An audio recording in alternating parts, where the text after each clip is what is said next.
Consider an open connected region in the plane. What does it mean, open? That means that for every point in the region, there is some small disk centered at that point that also belongs to the region entirely. Connected means that for any 2 points in the region, there is a path that connects the points. This concept already appeared in vector analysis, in fact, even in calculus 3. So we won't say more. Just an example of an open connected region would be a disk without the boundary, for example. But there are other examples. Now, suppose we have a function defined whose domain is this region D, okay? And further, we assume that the function u is of class C2. That is, all the second partial derivatives are continuous in this region. So we say that such function u is harmonic in region D if it satisfies to the Laplacian equation at every point of the region. For example, the function x squared minus y squared is harmonic on the entire plane. So it's clear that so the second partial derivatives, they are all continuous, it's clear, and when you apply the Laplacian, the second derivative with respect to x will be 2, the second derivative with respect to y will be minus 2, so the Laplacian will be 2 minus 2, which is 0. So this function is indeed harmonic on the entire plane. For the second example, consider the function in polar coordinates u equal logarithm of r. It is harmonic except like on the entire plane except the origin. And to show this, let's recall that the Laplacian in polar coordinates is given by double derivative with respect to r plus 1 over r times the first derivative with respect to r and plus 1 over r squared, the second derivative with respect to theta.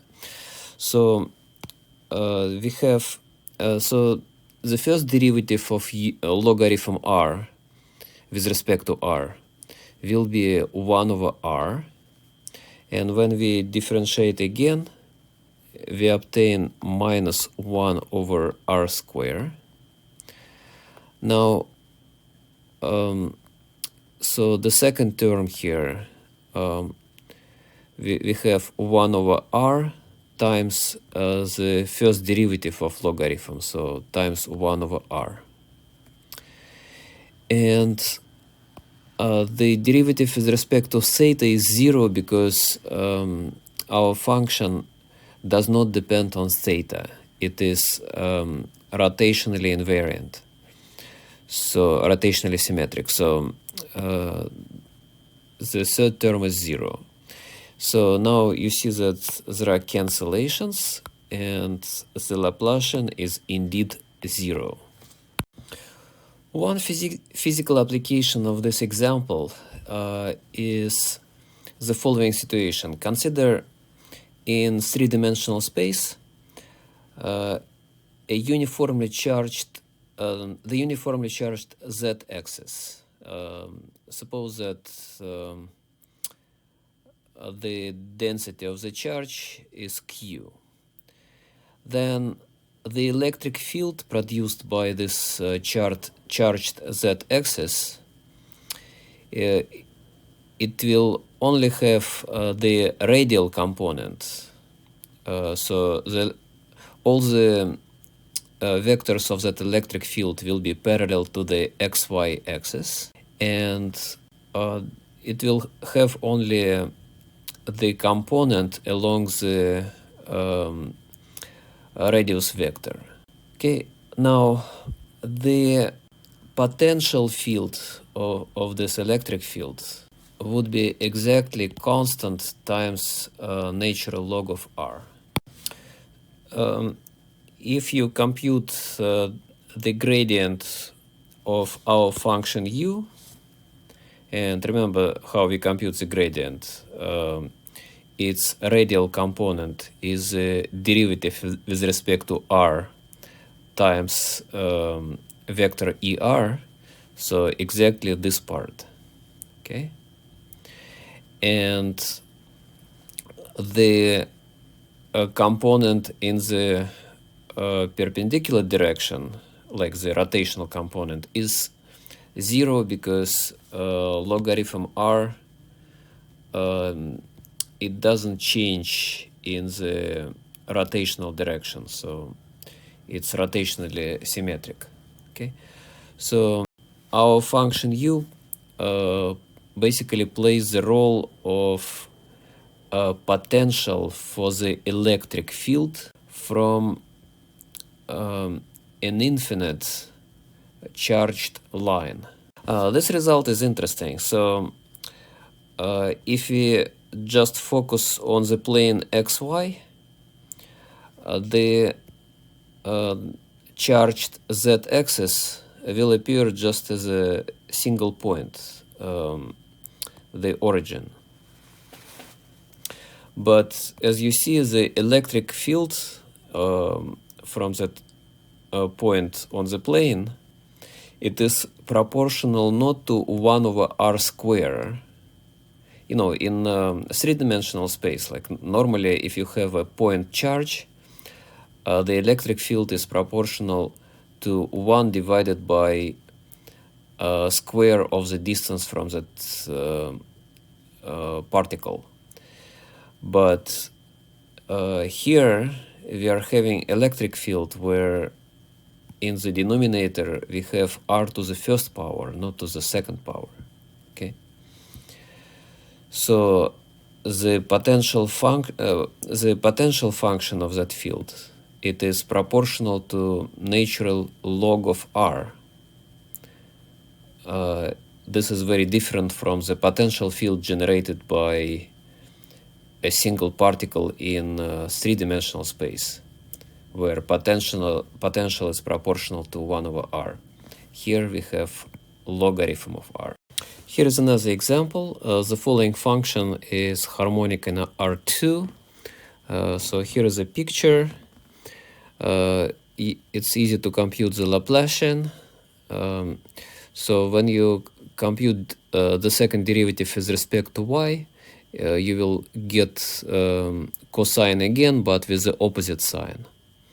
While when you compute the derivative with respect to x, the function doesn't change. So the Laplacian is clearly 0. Now, when you look at the graph, you know, one thing that becomes clear is that at every point you have in some directions the function goes up, in some other directions the function goes down. Here's a more interesting example. Consider movement of incompressible irrotational fluid around a cylinder. So we assume that there is no viscosity. Then, okay, we have the following picture how the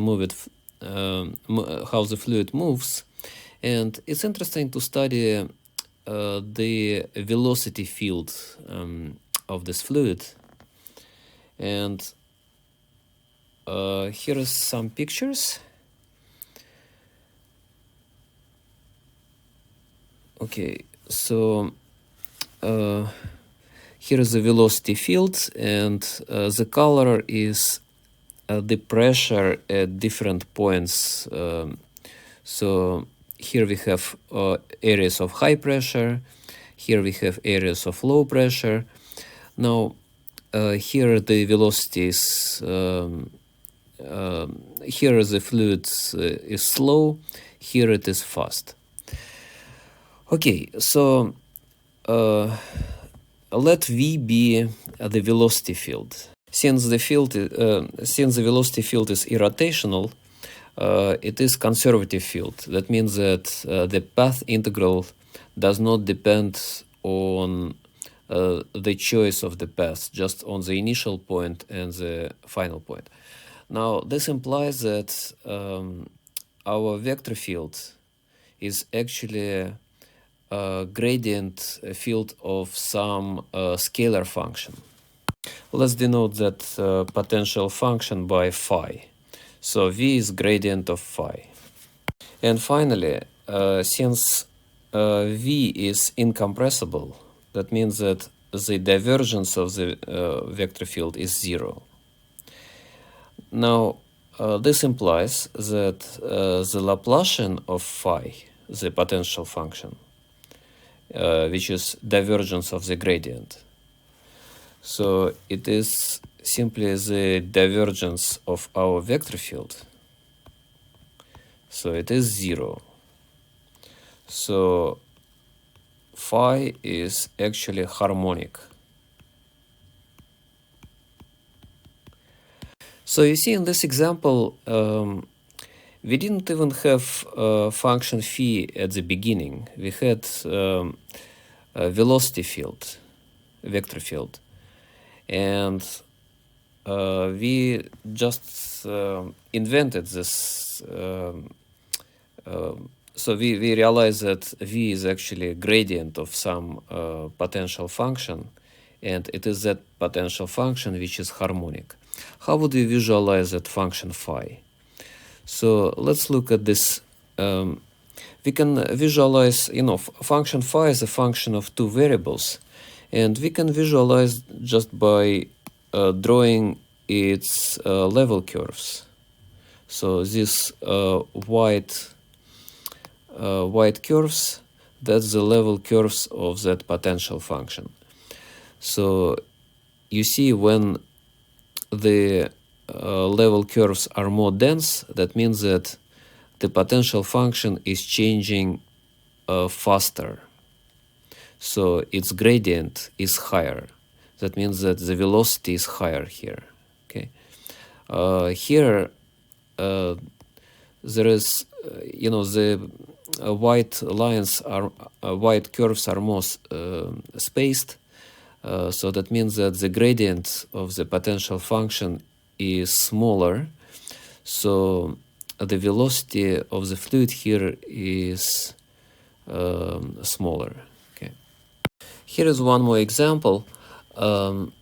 In fact, a collection of examples. So the following functions, they will play a major role in Fourier analysis in the situation when we solve Laplace equation in a circular region, like either a disk or annulus. So the following collection of six functions. In fact, these are infinite number of functions because n can be any integer. So all these functions are harmonic, and this will be the building blocks for the for using the Fourier method for problems in a disk and annulus. Let's pick up one of these functions. For instance, u equal r to negative 2 times cosine of 2 theta. And let's verify that the Laplacian is 0. Let's recall the expression for the Laplacian in polar coordinates. And from here we have, okay, so we take double derivative with respect to r of this expression. We have minus 2 times minus 3 times r to minus 4 times this cosine. The next term, we take the first derivative with respect to r. So we have minus 2 times r to minus 3. Okay, and we have this extra term, extra factor 1 over r.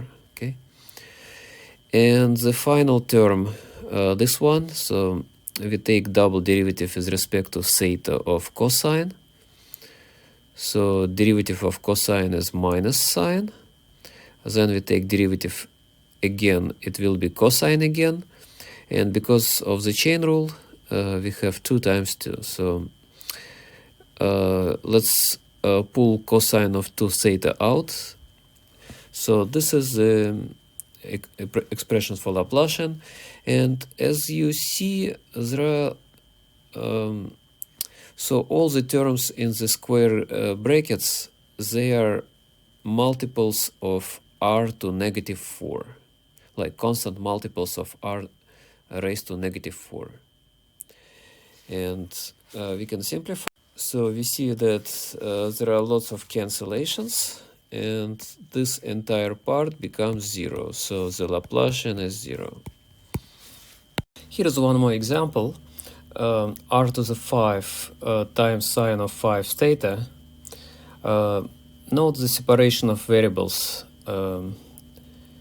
And this is a harmonic function. You can verify that Laplacian is 0. And we have 2 graphs. One is in 3D. So xy plane is the domain, and that is the range of values of u. We can also use the heat map to visualize the function u on the plane. So you see that here we have a peak, here we have a trough, here another peak, here a trough, and so on. So this is also a harmonic function. Note also that both the peaks, the highest values in this, so the domain here is annulus. Note that the largest values of u occur on the boundary, and the smallest values of u also occur in the boundary. This illustrates the maximum principle discussed next. Now, for harmonic functions, we can formulate the maximum principle similar to what we did for solutions of the diffusion equation. So suppose we have a connected bounded open domain. So let's recall that connected means that we can connect any 2 points with a path. Open means that for any point in the domain, there is a circle centered at that point, like some small circle, which would still be inside of the domain. And bounded means that we can enclose this domain in some finite size rectangle. Okay, now suppose that we have a harmonic function u, so it's harmonic in the domain, that is in our connected bounded open set. Now, additionally, we assume that u is continuous on the union of the domain and its boundary. In other words, when you move from the interior to the boundary, the function u doesn't make sudden jumps, so it's continuous. Then, okay, so since the function u is continuous, it attains both its absolute maxima and absolute minima on that union of the domain and its boundary. Now, what the maximum principle says, it says that those absolute maxima and absolute minima, the location of those points, must be on the boundary. They cannot be in the interior. The only exception is when u is a constant. So all the extreme values of this function must be, so the location of extreme points of u must be only on the boundary. The proof is based on the following lemma that if we have a disk d1 inside of our domain, then the value of u at the center of the disk is equal to the average of the values of u on the boundary of that disk. Okay. This mean value property is an important characterization of harmonic functions. We've seen this. We've seen an analog of this property for discrete harmonic functions when we had discrete Laplacian. For continuous case, we'll prove this property later. Here we are going to show how the maximal principle follows from the mean value property from this lemma. So we say, okay, so we want to show that the maximum of u cannot be reached at interior points. We say, suppose the opposite. Suppose u reaches the maximum at some interior point. Let's call it xm. Then we can draw, then there exists a disk centered at xm, which would be entirely inside of our domain D. That's because D is open, okay? So we have some disk which is entirely in the domain D. And the value, so by the mean value property, the value at the center of the disk is coincides with the average of the values of u on the boundary of the disk. So if the maximum of u is m, on the boundary, the values of u cannot exceed m. So the average of them will be less or equal than m. So the average of u on the boundary is sandwiched between m and m again. So the average of u on the boundary of D1 must be exactly m. That means that you can't have points on the boundary which are strictly less than m. If you have any such point, u will be less than m also on the neighborhood of such point because u is continuous. So the contribution of that piece would be such that the average will not reach m. It will be strictly less than m. So the implication is that u will take value m at all point of our of the boundary of our disk D1. Now we can consider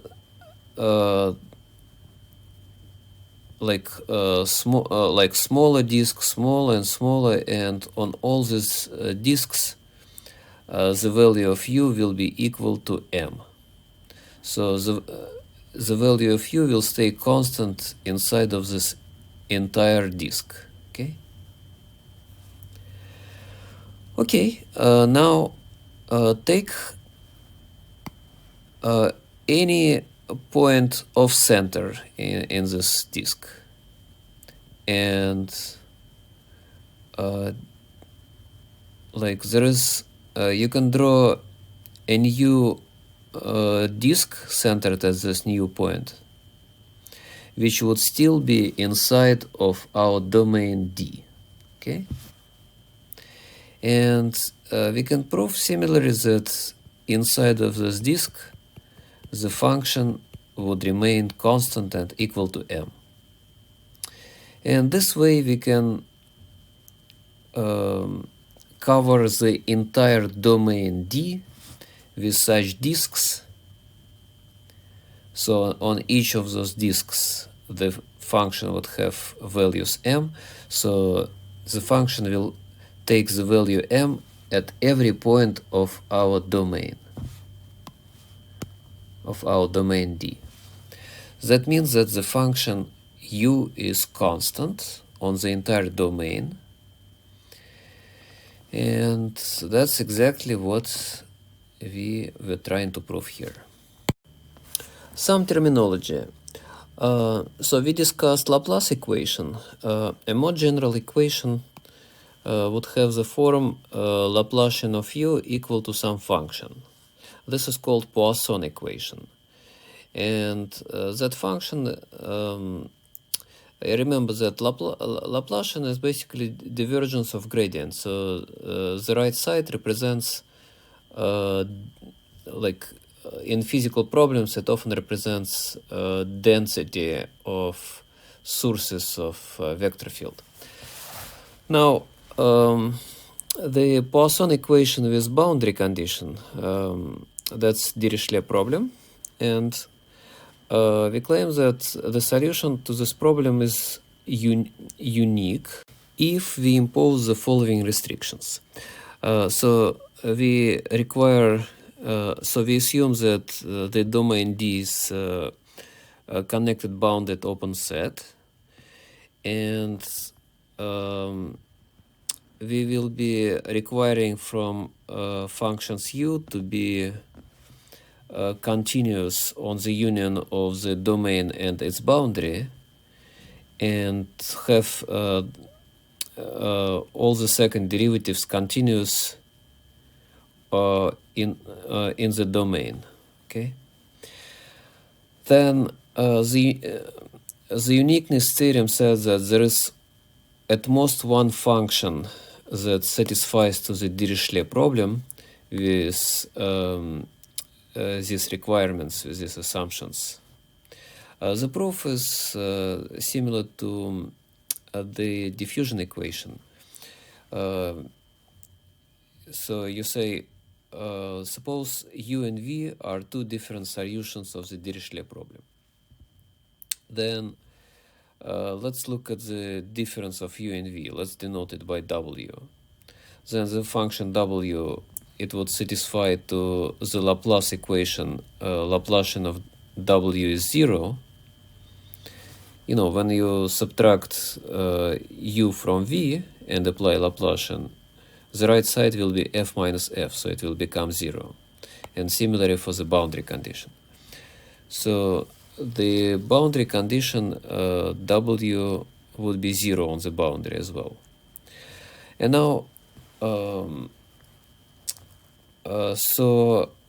w is harmonic function, and we can apply the maximal principle. So on the boundary it is 0, but we know that the function attains its maximal and minimal values only on the boundary. So all values of u in the domain are sandwiched between 0 and 0. So all values in the domain are zeros. And that implies that u is, coincides with v. So that completes the proof.